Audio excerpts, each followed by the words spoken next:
19th, 2017 formal session of the Yamhill County Board of Commissioners. And I'm going to ask McKaylee to lead us in the pledge of allegiance, please. Allegiance to the flag of the United States of America and to the republic for which it stands, one nation, under God, indivisible, with liberty and justice for all.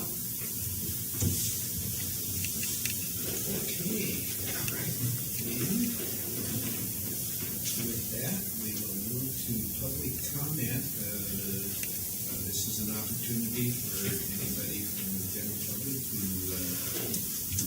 present to the Board of Commissioners anything that is not a quasi-judicial land use topic.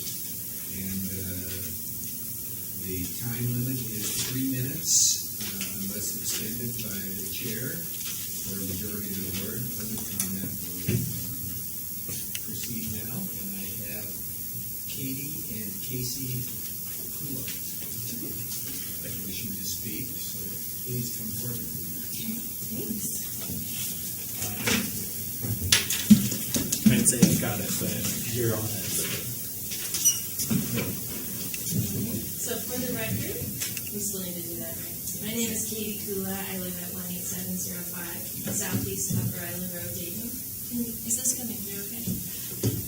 I'm Casey Kula, 18705 Southeast Upper Island Road, Dayton, Oregon. Okay, so good morning, Commissioners. Thank you for your time today.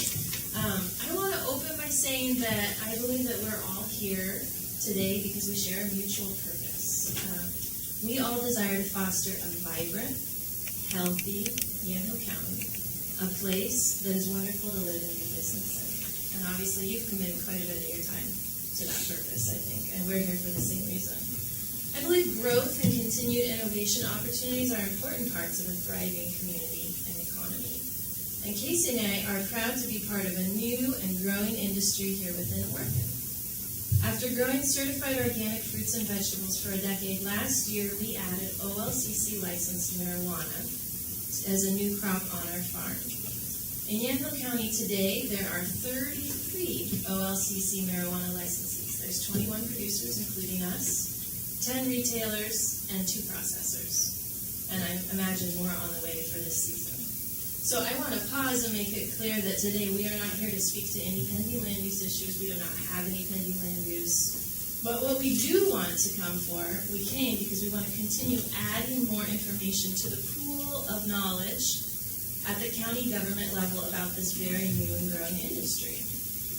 I learned at a recent hearing that both Commissioners Olson and Krumazich recently attended a 90-minute roundtable discussion at a conference for county officials, so that's a great start.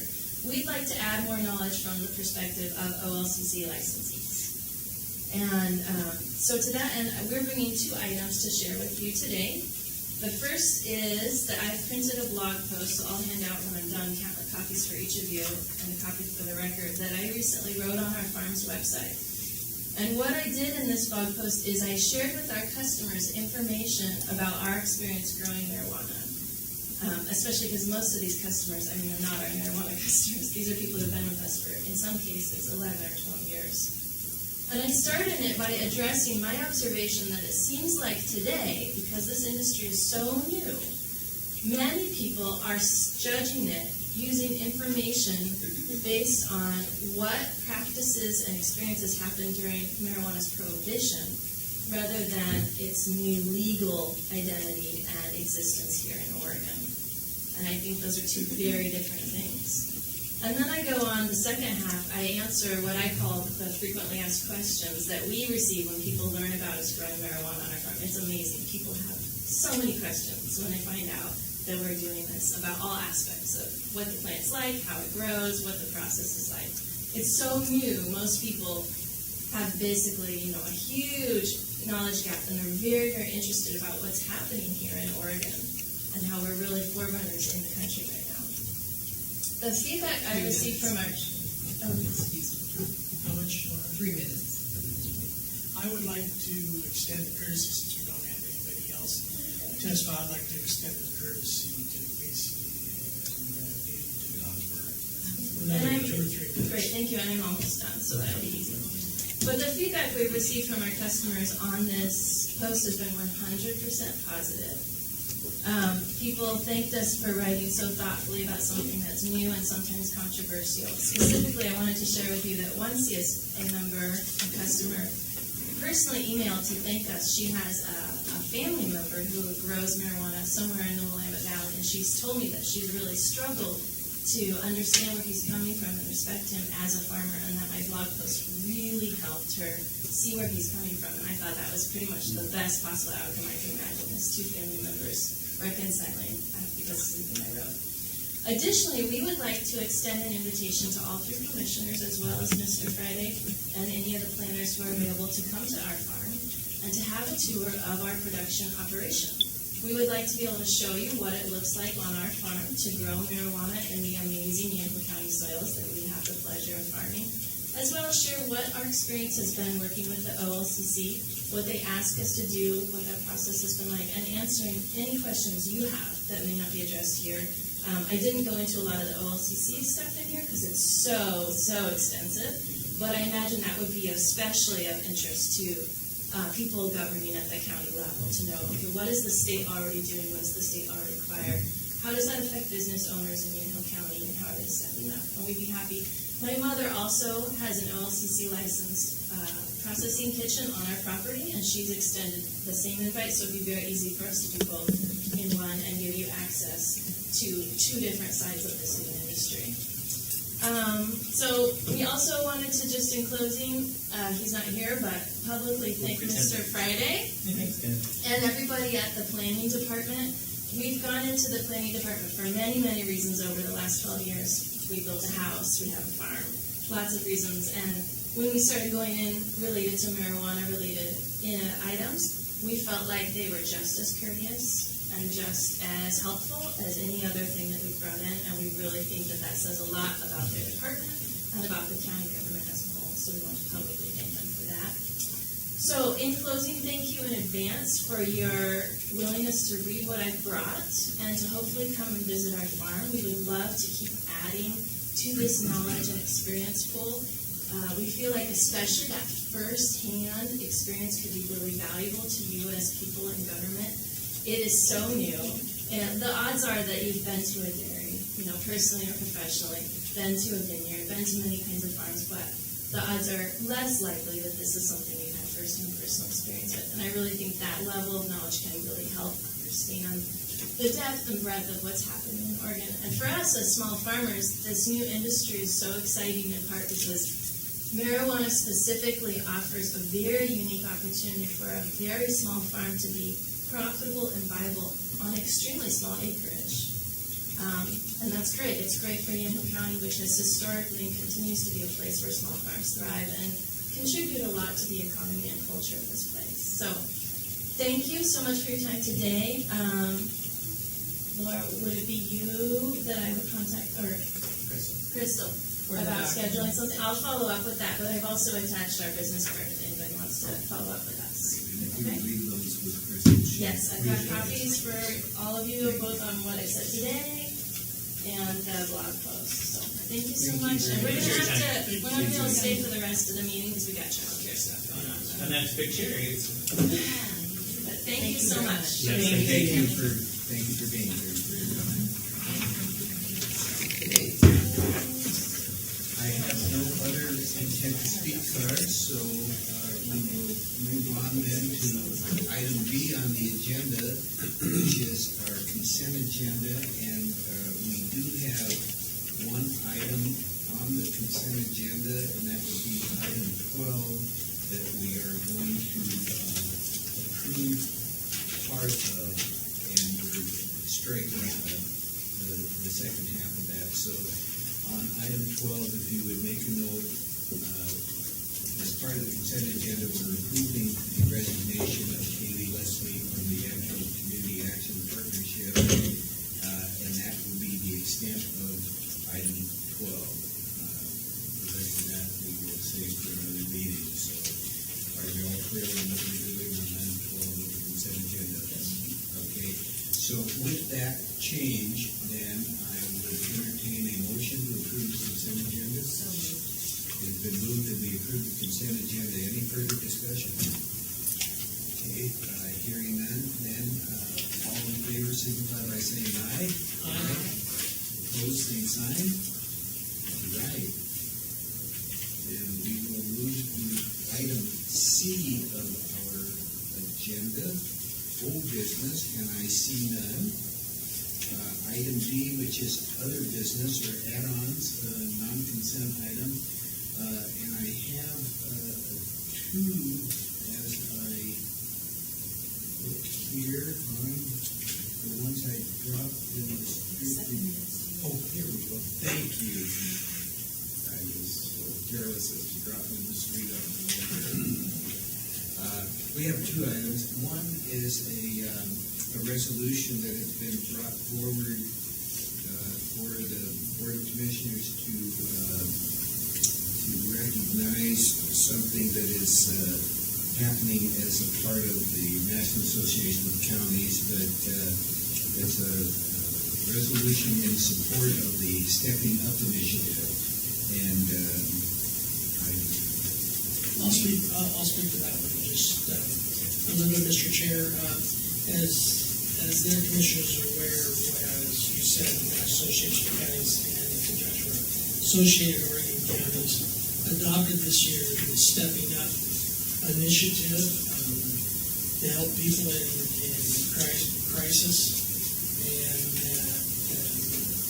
And as I looked at the boilerplate, I decided that I thought, yeah, we kind of did a lot of this already, so I wanted to make sure that people had their input. So the actual resolution went to the sheriff, the district attorney, went to Silas, went to Ted and Jessica for their input, and the resolution now contains language that they all wanted to add to the resolution, so our staff has had input into Commissioner, I have not had the opportunity to see the resolution before. I knew that there was going to be input, so I would respectfully request that we pull that, reintroduce it next week, because I knew that there was going to be input from other people, but I had not seen it. Sure, I have no issue. so with that request then, we will remove this from our add-ons for this week and reintroduce it next week. So I will not read it today. And with that, we will move to the other item that we have under other business, and that's the consideration of approval of an agreement between Yamhill County and Pet Stop Inn LLC to continue to provide kennelling services for county dogs from July 1, 2017 through September 30th, 2017. And as everybody's aware, we are relooking our dog control process through the sheriff's office.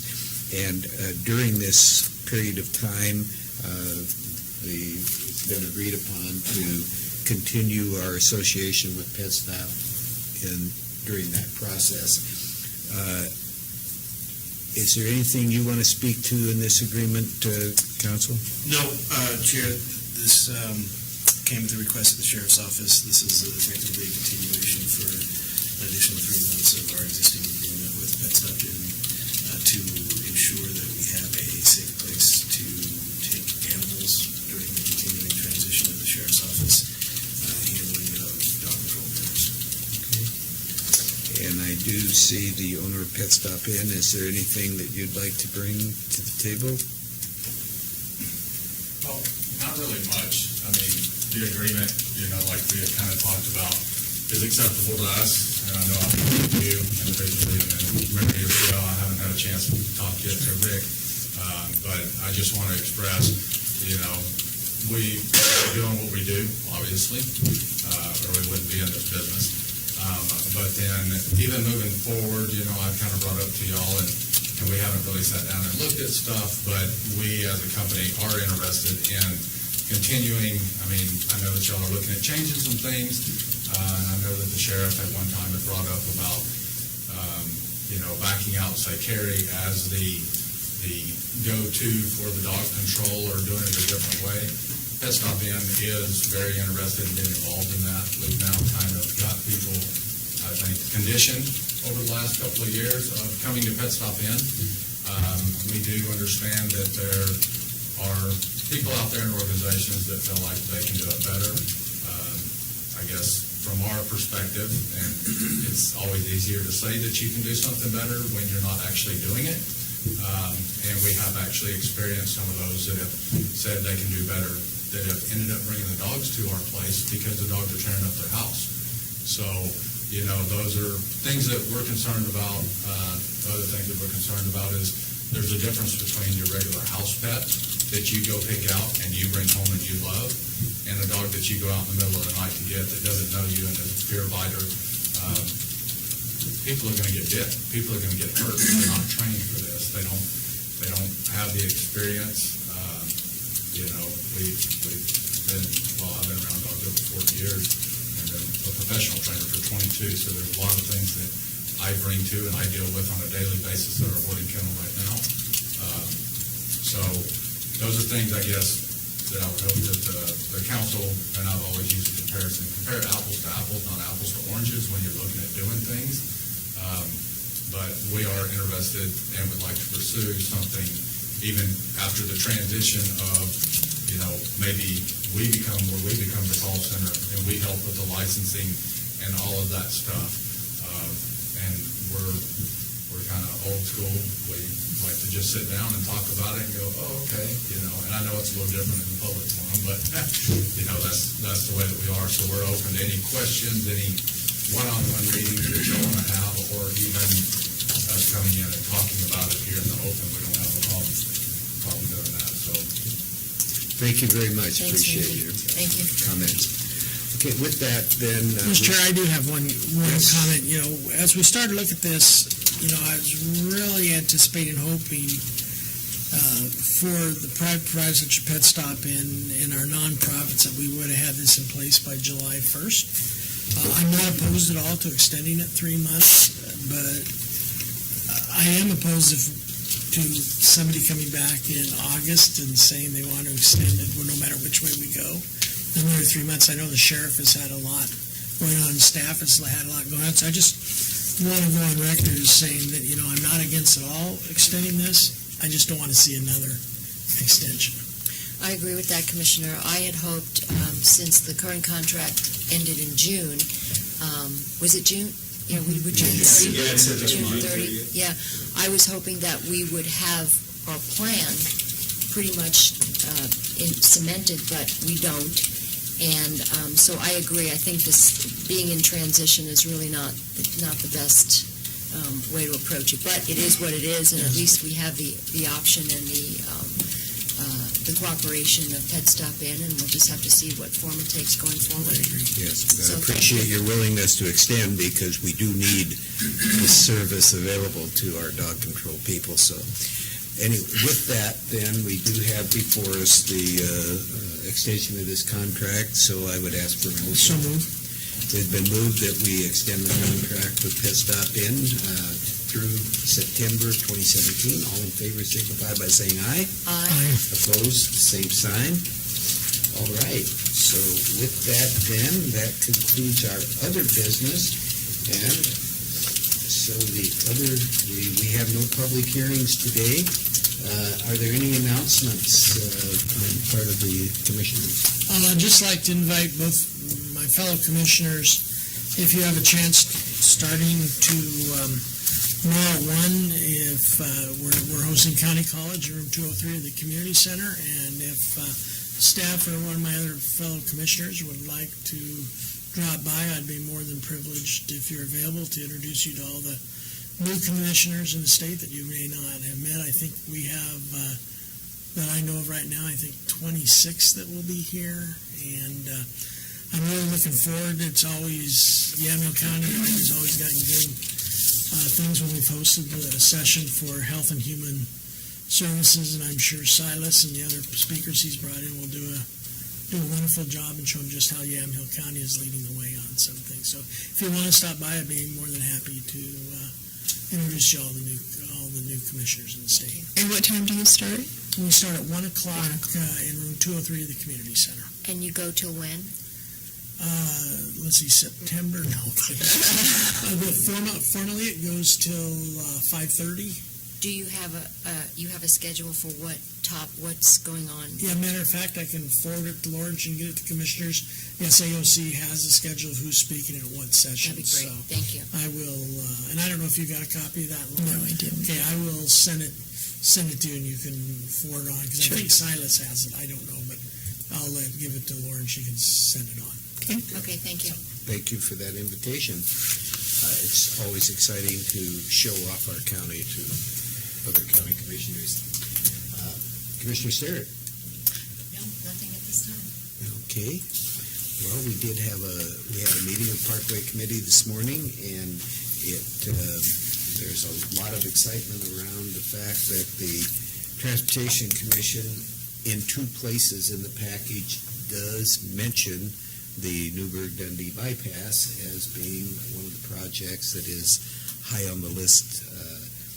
The package, as everybody's aware, is stalled somewhat, was stalled by the unfortunate medical issue with Representative Vince, but they are moving forward next week and continuing the process. It would seem that there's not enough votes to pass the bill as it is now, because now they're talking about changes to the funding, and so it's a project in motion, but hopefully we can get some action on it, because we really it's a critical need to get that Newburgh-Dundee bypass done. So it is being done, but I will point out here that comments made by all of the members of the Transportation Commission and others, our Representative Noble has been complimented across the board for his work on this project, and so if you have an opportunity, you run into Representative Noble, thank him for everything he's doing on behalf of our county. Not only the transportation issue, but Representative Noble has distinguished himself right out of the gate in pushing for something that's near and dear to the hearts of a lot of people in this county, and that was a bill that he sponsored, which would effectively bring the child welfare, DHS child welfare functions down to the county level. And looking at what the state is doing and how they're handling it, and knowing how we handle health and human services, unfortunately the bill didn't get any traction, but he was a champion for that, and I'm so grateful to him for that. Well, he's making a name for himself. He's representing us well. So if you get an opportunity, be sure and thank him for his hard work. And with that, I will close this meeting of the Yamhill County Board of Commissioners. Thank you, Mr.